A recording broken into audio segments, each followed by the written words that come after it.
PK here. Today I'm here to talk about the RetroN 5 controversy. Various YouTubers have given their opinion on this latest RetroN 5 controversy, such as Pat and Ian from the Completely Unnecessary podcast, Alpha Omega Sin, and even 8-Bit Eric. I thought I would throw my 2 cents in on this subject. If you haven't heard by now, RetroArch opened up a RetroN 5 and found their source code inside the RetroN 5, specifically for the SNES 9X emulator. From what I understand, Hyperkin did not have permission to use the source code for commercial use. They also used source code from the Genesis Plus GX emulator, the Visual Boy Advanced emulator, and the FCEU MM emulator, which is used for NES games. Hyperkin has made a lot of bad mistakes, and the way they're going, I don't see that stopping anytime soon. When I first heard about the RetroN 5, I was really excited. I was excited that somebody out there was going to make a clone console that could play literally every cartridge-based game that I enjoyed as a kid. I thought, this is awesome! I cannot wait to get my hands on one of these. And at the time when they first announced it, it had AV out and HDMI compatibility, so I'm like, sweet, I get to play my light gun games too? That's awesome. Then, of course, later on, they cut the AV out to save money. And I'm like, well, that's not a good sign, but I'm like, oh, it'll be okay, right? Then they delayed the console. Then they delayed it again.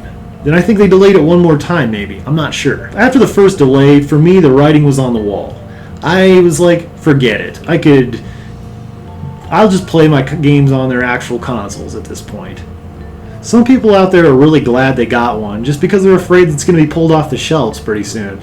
And from everything I've heard, that sounds actually like quite a good possibility. I, on the other hand, am glad I didn't get one because, in my opinion, Hyperkin is basically selling you hardware that has tons of freeware in it, basically. They're selling you something that should be free.